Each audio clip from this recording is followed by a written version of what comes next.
Nah, tapi memang sebagai pembuat regulasi, godaan untuk mendapatkan uang besar, Pak. Mungkin saya diklasifikasikan orang yang bodoh. Karena tidak tergiur dengan uang triliun, miliar. Tapi saya diberi kemukjizatan Tuhan sebuah amanah memimpin departemen untuk memperbaiki perikanan Indonesia. Dan saya dulu bergerak 30 tahun di perikanan. Sebagai bakul, sebagai pengusaha, sebagai eksportir. Sampai akhirnya tidak bisa lagi usaha karena tidak ada ikan, habis semua. Karena 2001 pemerintah mengizinkan kapal asing masuk. Maka ribuan kapal asing berada di Indonesia. Kita taunya ikannya hilang saja. Awal-awal saya dia bencinya bukan main sama saya. Karena dia harus duduk, tidur di KKP sampai izinnya keluar. Karena tidak bisa diwakilkan kepada calo. Karena saya sikat semua calo-calo, tidak boleh ada lagi dalam perizinan.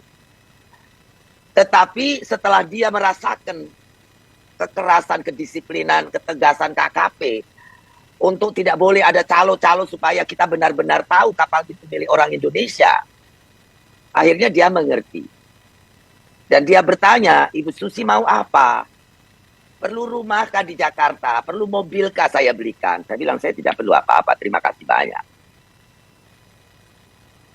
Dan banyak yang sudah ke Papua itu hasilnya luar biasa. Sekarang dengan coupling, jangan harap Anda bisa ke sana. Kesulitan akan menghadang Anda untuk mendapatkan izin PPP tertentu yang sangat subur ikannya. Karena mereka takut Anda menjadi saksi bahwa kapal-kapal besar yang dulu di kerangkeng sekarang jalan lagi. Bahkan Benjina yang sudah saya tutup karena perbudakan, sekarang pun dibuka lagi. Ya sudah, saya hanya membantu mengingatkan. Dan terima kasih atas kesempatan hari ini diingatkan. Yang saya hormati seluruh jajaran pimpinan Muhammadiyah dan anggota MMP Muhammadiyah, pemuda Muhammadiyah, dan seluruh ibu-ibu dari organisasi Muhammadiyah yang selalu saya hormati dan saya banggakan. Terima kasih atas undangannya pagi ini. Sebetulnya inginnya saya hadir di Jogja, tapi kemarin ada Anfal pulang dari Jakarta kena polusi, asmanya kumat. Pak Haidar, mohon maaf saya tidak bisa hadir hari ini bersama kawan-kawan semua di Jogja. Tentang tema hari ini, di mana di sini Muhammadiyah membuat tema nasib nelayan diombang-ambing kebijakan penangkapan ikan terukur. Sebetulnya waktu saya di KKP selama 5 tahun, saya sudah menggariskan policy-policy yang sebetulnya sudah lebih dari cukup untuk memastikan bahwa perikanan Indonesia itu sesuai dengan misi Presiden Jokowi, yaitu laut menjadi masa depan bangsa dan Indonesia menjadi epicentrum atau maritim fulcrum dari dunia. Itu dua hal visi misi yang sangat-sangat luar biasa dan sangat benar untuk negara kita sebagai negara kepulauan yang memiliki panjang pantai terpanjang di dunia nomor 2. Kita memiliki pantai 97.000 kilometer panjangnya. Itu luar biasa. Kalau kita buat 1 kilometer itu menghasilkan 10 miliar saja setahun, itu sudah berapa ratus miliar atau triliun dolar.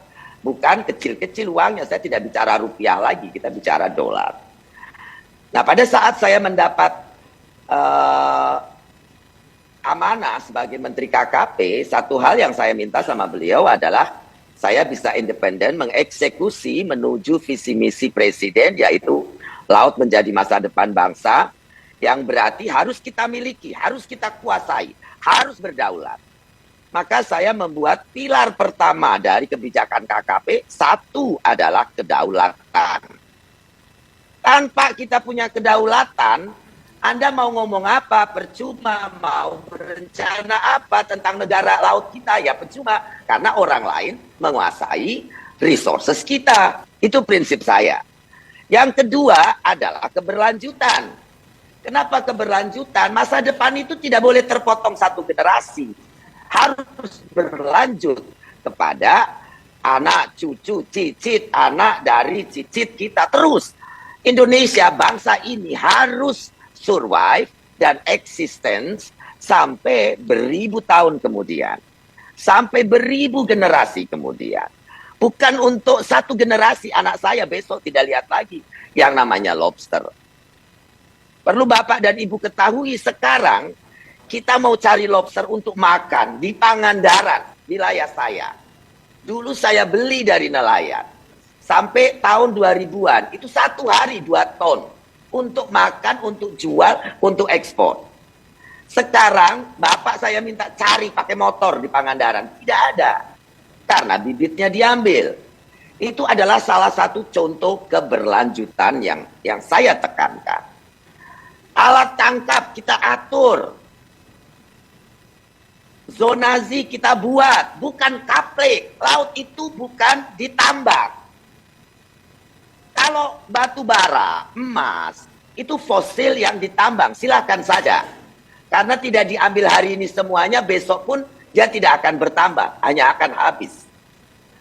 Tapi laut adalah renewable resources. Sumber daya alam yang berkelanjutan. Tapi ada tapinya. Kalau kita jaga kelestariannya. Dan itu sudah terbukti di banyak negara. Semakin kita atur penangkapan udang, ikan, akan semakin produktif sumber daya itu. Karena dia punya waktu untuk melahirkan anak-anaknya, membesarkan anak-anaknya, dan kita tangkap adalah hasil replenishing mereka. Tetapi pro dan kontra. Nah, yang terakhir kebijakan itu adalah kesejahteraan. Sebetulnya yang terakhir bukan kebijakan. Itu akibat dari satu kedaulatan. Kita berdaulat. Asing tidak boleh ada di perairan kita nangkap ikan. Penangkapan ikan hanya boleh oleh nelayan Indonesia. Dan itu sudah saya lengkapi dengan Perpres. Perpres nomor 44 tahun 2016. Tapi saya sendirian, tidak ada satupun yang membela Perpres ini pada saat tidak diberlakukan lagi. PP 44 ini mendaulatkan secara resmi, ditandatangani oleh Pak Jokowi, bahwa untuk penangkapan ikan hanya untuk perusahaan Indonesia, uang Indonesia, orang Indonesia, kapal buatan Indonesia. Tidak ada modal asing, tidak ada perusahaan asing, tidak ada kapal buatan asing, sehingga menghidupkan semua galangan kapal. Masa nangkep ikan saja harus orang asing? Tidak ada ceritanya. Kalau mau nangkep ikan saja harus orang asing, kita harus bubar sebagai bangsa. Malu saya. Dan kita tertibkan illegal fishing dengan cara yang sangat santun. Cara yang sangat tertib. Tidak ada main-main. Tidak ada yang saya tangkap, tapi Indonesia bersih dari pencurian ikan. Kapal yang nangkep, tenggelamkan. Selesai, sudah. Dan itu hal yang sangat, ya kalau saya mau tangkepin orang, nanti saya mempermalukan negara. Karena banyak jenderal yang kena, banyak pengusaha besar yang kena, banyak aparat yang kena. Untuk apa? Yang penting rapi. Excellency, Ambassador, saya undang duta besar. I am the most uneducated minister with the biggest portfolio. Tolong bantu saya supaya saya sukses. Tanggal 15 November saya moratorium seluruh kapal ikan ex-asing, asing tidak boleh tangkap ikan di Indonesia. Kalau ketahuan menangkap, saya tenggelamkan. Karena saya punya undang-undang itu. Ya, semestinya stakeholder, akademisi. Dulu saya bicara di Universitas Muhammadiyah dan saya pesankan, Anda akademisi punya tanggung jawab menjaga Perpres 44. Karena itu menjadikan sumber daya laut itu menjadi sumber daya yang berdaulat penuh untuk Indonesia. Nelayan Pantura, saya minta ganti cantrang, kau berangkat ke Indonesia Timur. Karena ceruk ikan yang paling banyak adalah di Indonesia Timur. Sekarang pemerintah membagi konsesi, 4 konsesi. Siapa yang bisa bayar konsesi, itu yang memiliki wilayah tersebut. Kita nelayan Indonesia mau nangkap di situ, harus bayar tiket. Dengan PNBP atau apa namanya. Anda sebagai orang Indonesia semua, kita. Nanti yang beli pasti BUMN dari China, dari Jepang, dari mana. Kita tidak tahu, tapi pasti mereka yang punya uang. Nanti kita yang punya negara.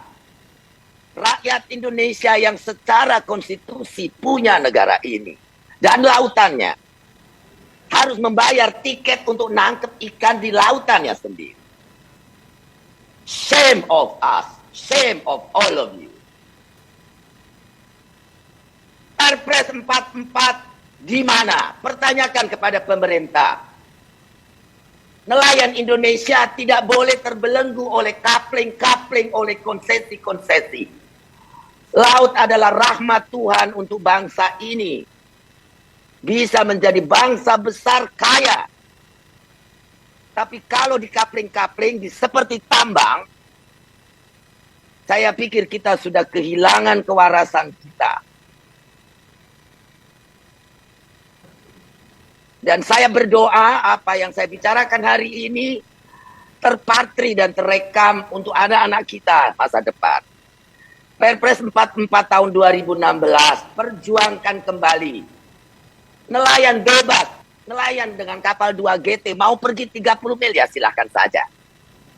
Tapi yang kapal 100 GT tentu tidak boleh menangkap di bawah 12 mil. Itu adalah aturan yang fair. Tapi kapal kecil di bawah 10 GT tidak perlu izin. Itu zaman saya sudah saya bebaskan. Mereka adalah UMKM. Yang besar bayar pajak ya harus. Tapi tidak harus bayar tiket untuk masuk ke kapling atau konsesi perikanan seseorang. Apalagi ini investor asing. Anda di rumah sendiri mau masuk, nyari makan, harus beli tiket.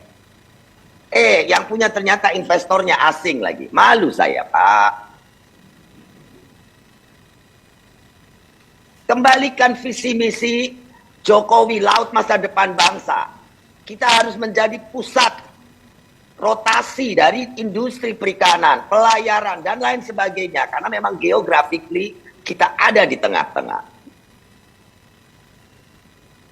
Dan konsisten. Kerapu budidaya, bagus. Udang budidaya, bagus. Lobster itu plasma nutfanya diambil dengan pakai lampu, semua datang, habis. Plasma nutfah di Mesir, di seluruh negara Middle East, di negara Eropa. Itu hukumannya kalau Bapak memperjualbelikan plasma nutfah, itu subversi di Mesir dan di negara-negara Middle East. Di kita, mereka uangnya dapat banyak, main sogok semua aparat, main sogok akademisi untuk membenarkan jual beli dan penangkapan plasma nutfah.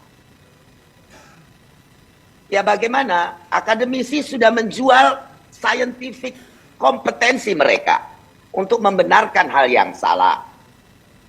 Tokoh-tokoh baik agama, politik juga banyak dipakai untuk membenarkan mafia-mafia perikanan Indonesia menguasai sumber daya alam yang sebetulnya sangat luar biasa, yang tidak akan pernah habis.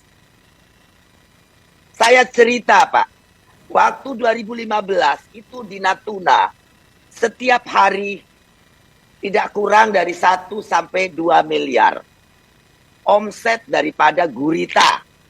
Gurita itu ditangkapnya di pinggir pantai, di karang-karang sama anak-anak ibu-ibu.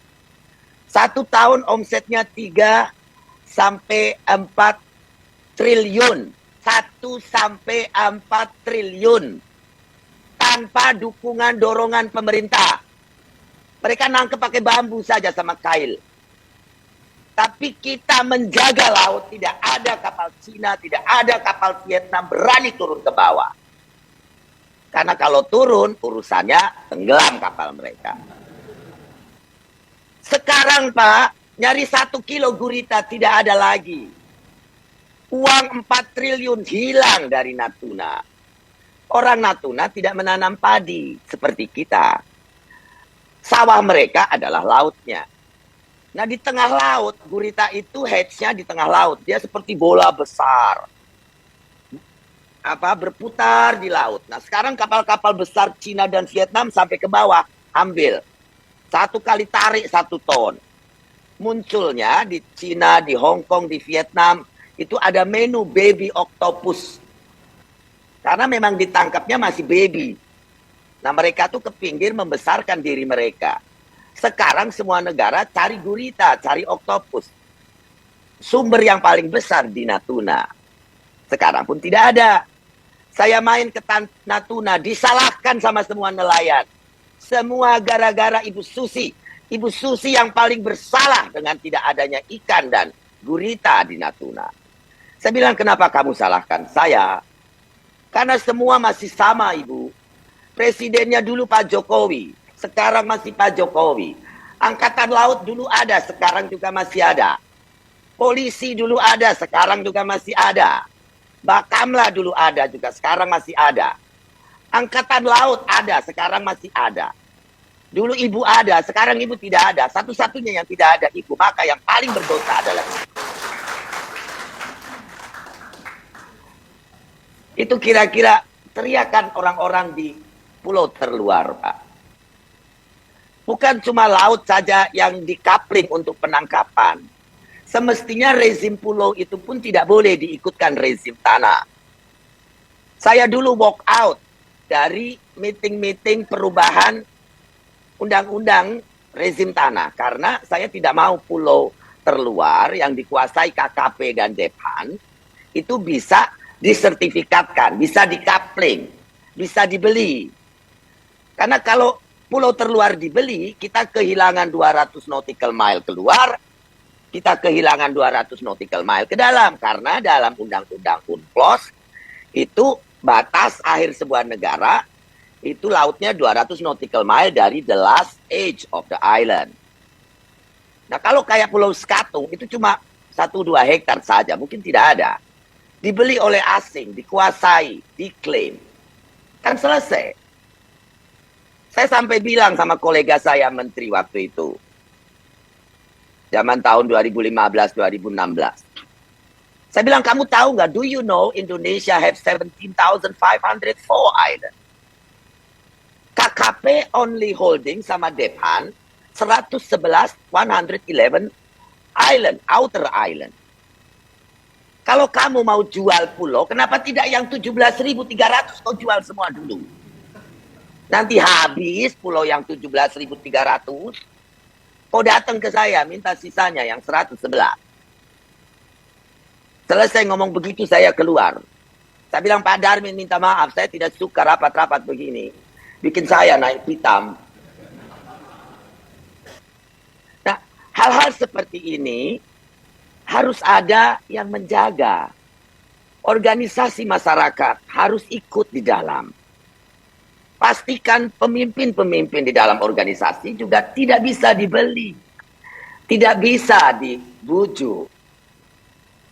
Untuk mengamini, mengiyakan hal-hal yang merusak kedaulatan. Satu hal sangat penting yang saya pikir harus kita pertahankan pertama adalah kedaulatan. Kedaulatan ini begitu penting untuk apapun yang ingin kita lakukan. Untuk renovasi, untuk refurbish, untuk improvement, untuk revitalisasi, untuk restructuring. Kalau tidak berdaulat, kita tidak bisa bekerja apapun.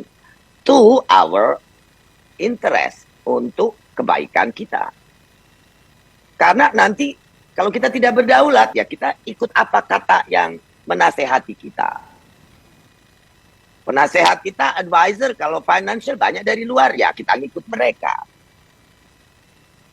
Dan jangan laut itu seperti tambang. persoalannya sekarang ini pembuat kebijakan, mayoritas itu pengusaha tambang. Jadi dia berpikir laut pun seperti KP-KP tambang, kapling-kapling tambang. Yang harus kita keruk sebanyak-banyak. Kita habiskan. Nah kalau itu terjadi, ya saya bilang kemarin waktu Pak Amal Ghazali datang ke Pangandaran, dia minta orang-orang Pantura bagaimana Bu begini-begini. Saya bilang kalian semua kena karma. Dulu saya datang ke Juwana, menangis mengemis mereka untuk segera ganti alat tangkap pergi ke Papua. Yang sudah berangkat ke sana, ikannya banyak, besar-besar, uangnya banyak. Ada orang Indramayu datang ke Pangandaran. Dari 2 kapal, dia jadi 24 kapal dalam 4 tahun. Dia datang untuk minta maaf, karena selama ini katanya sebelum awal-awal saya, dia bencinya bukan main sama saya. Karena dia harus duduk, tidur di KKP sampai izinnya keluar, karena tidak bisa diwakilkan kepada calo. Karena saya sikat semua calo-calo, tidak boleh ada lagi dalam perizinan. Tetapi setelah dia merasakan kekerasan, kedisiplinan, ketegasan KKP, untuk tidak boleh ada calo-calo supaya kita benar-benar tahu kapal itu milik orang Indonesia. Akhirnya dia mengerti. Dan dia bertanya, Ibu Susi mau apa? Perlu rumah kah di Jakarta? Perlu mobil kah saya belikan? Saya bilang, saya tidak perlu apa-apa, terima kasih banyak. Dan banyak yang sudah ke Papua itu hasilnya luar biasa. Sekarang dengan coupling, jangan harap Anda bisa ke sana. Kesulitan akan menghadang Anda untuk mendapatkan izin WPP tertentu yang sangat subur ikannya. Karena mereka takut Anda menjadi saksi bahwa kapal-kapal besar yang dulu di kerangkeng sekarang jalan lagi. Bahkan Benjina yang sudah saya tutup karena perbudakan, sekarang pun dibuka lagi. Ya sudah, saya hanya membantu mengingatkan. Dan terima kasih atas kesempatan hari ini diingatkan. Diberikan kesempatan untuk mengingatkan. Jadi kalau laut mau di-coupling, ya it's a no, it's a crazy. Kalau Anda menyetujui itu, ya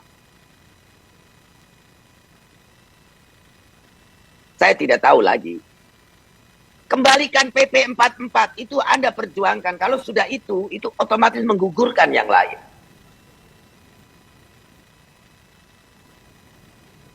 Dan kita harus berpikiran laut itu bukan tambang. Bukan batu bara yang ditambang habis. Laut itu renewable resources. Laut itu sumber daya yang akan terus-menerus ada dan banyak untuk kita, anak cucu kita. Yang kita harus lakukan cuma satu, menjaga dengan aturan yang ramah lingkungan, yang memberikan kesempatan resource kita ini, sumber daya alam ini untuk terus replenishing. Mereka berproduksi untuk kita. Mata jaring, jangan yang kecil-kecil. Ikan rucah juga tidak ada harganya. Pakai kail, pakai jaring yang mata jaringnya besar. Atur, kapal gede di atas 12 mil. Kapal kecil berkuasa di bawah 12 mil. Bikin sasi, 1 minggu libur, tiap Jumat, Jumatan.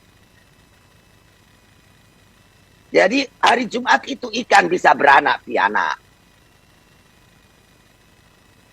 Kitanya juga bisa punya waktu beristirahat. Itu satu contoh kecil.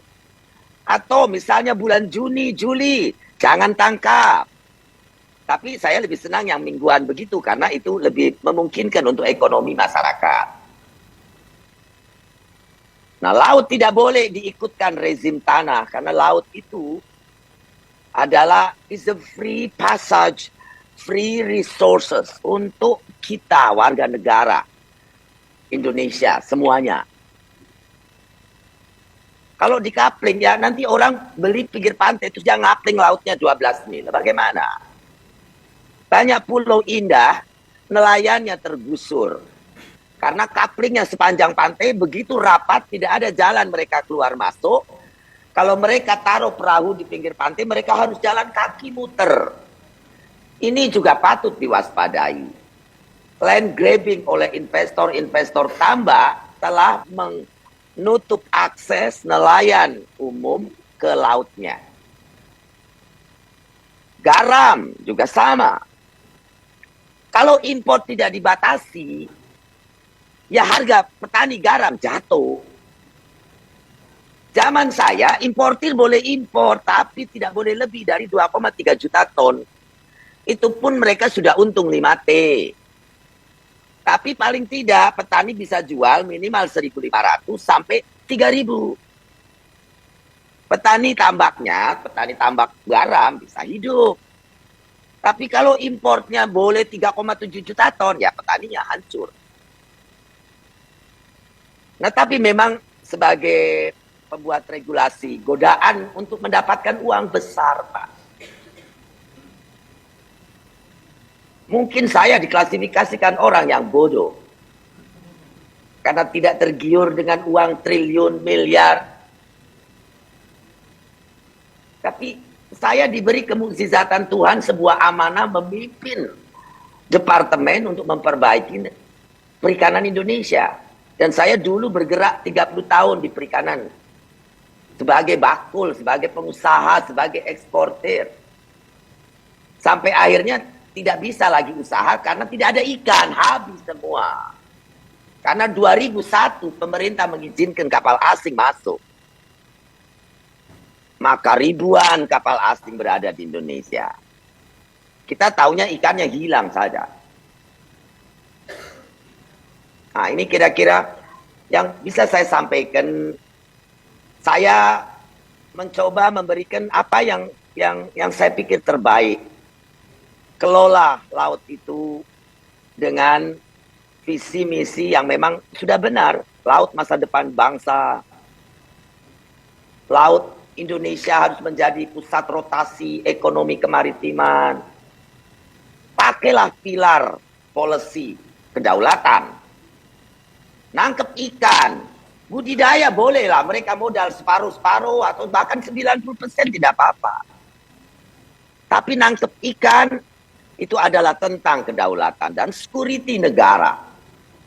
Tidak boleh ada asing. Tidak boleh ada kapal ikan asing.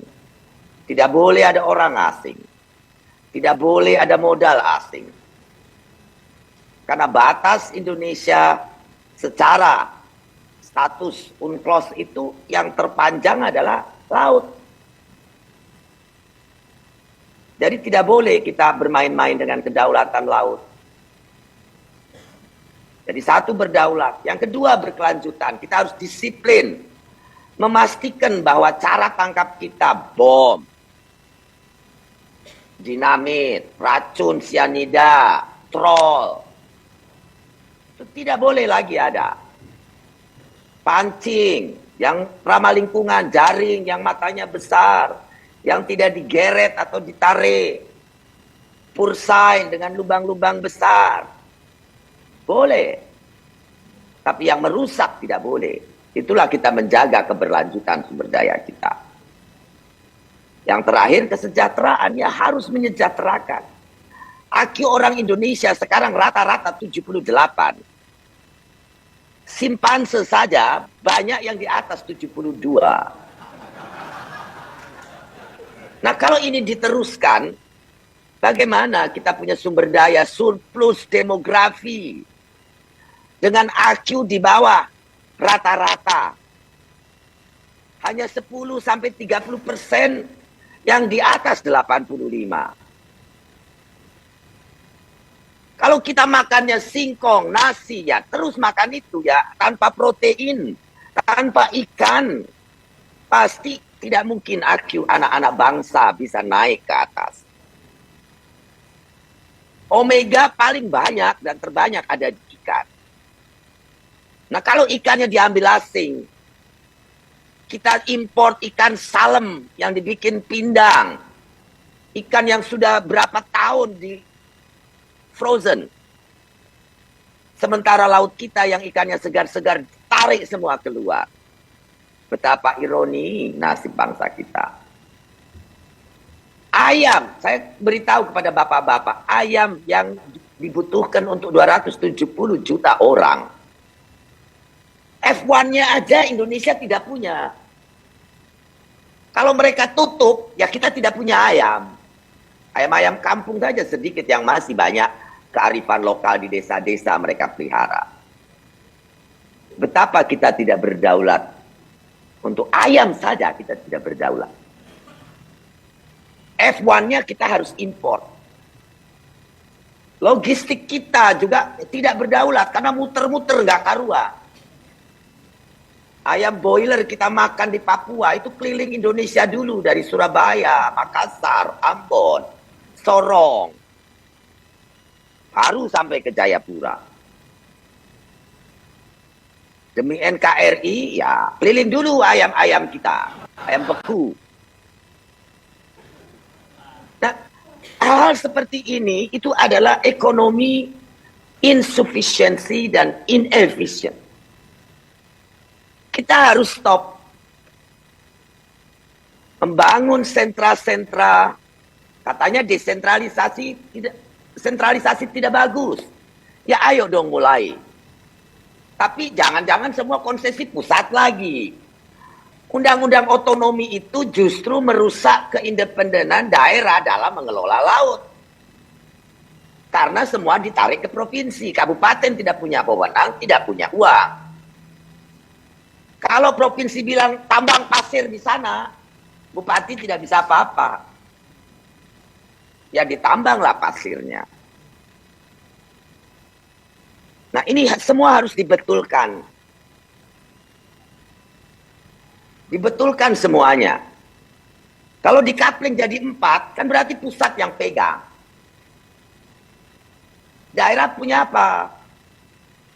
Tapi biasanya banyak kepala daerah senang. Yang penting saya dapat kickback atau komisi atau apa. Nah itu persoalan lagi.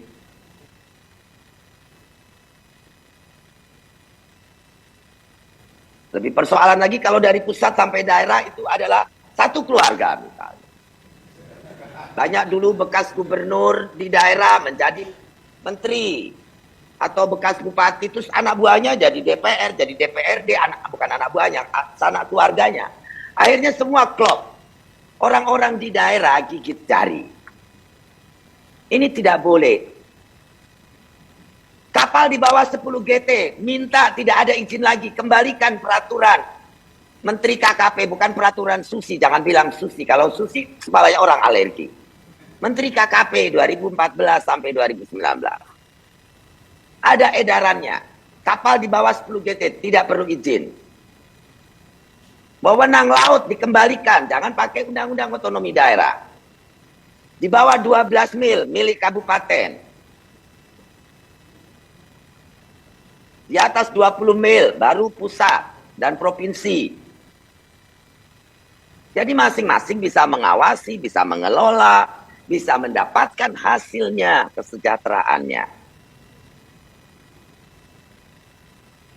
Tapi ya, mau mengadvokasi hal seperti ini sulit karena orang kecil tidak membayar fee kepada advokat, kepada akademisi untuk menjustify mereka punya hak dan keinginan terpenuhi. Investor bisa membayar 10 akademisi pakar di bidang kelautan yang bahkan bicara secara terbuka. Bedanya troll dan cantrang, satu digeret, satu ditarik. Saya mau tanya Pak Yus Badudu, beliau sudah almarhum. Ada yang ingat mungkin Pak Yus Badudu, ahli bahasa Indonesia. Untuk bertanya bedanya ditarik dan diseret. Seperti pulang kampung dan mudik. Seperti apa lagi? Family, one family card and different family card. kita dibenturkan dengan diksi yang dibenarkan. Mohon maaf, Bapak-bapak dan Ibu semua, kira-kira seperti itu apa yang saya bisa highlight dari apa yang saya pikirkan. Mohon maaf kalau saya terlalu straightforward, terlalu direct, tapi Indonesia rugi besar. Kalau tanah daratan sudah tergrabbing dan habis, semestinya lautan tidak bernasib sama. Jadikan nelayan Indonesia berdaulat di negaranya dan mendapatkan kesejahteraan dari lautannya. Dan jadikan anak-anak Indonesia bisa makan ikan supaya omeganya bisa diserap oleh otak-otaknya supaya menjadi lebih pintar. Dan bukan cuma SDA yang produktif, tapi juga SDM yang kompeten, bersaing global. Bukan manusia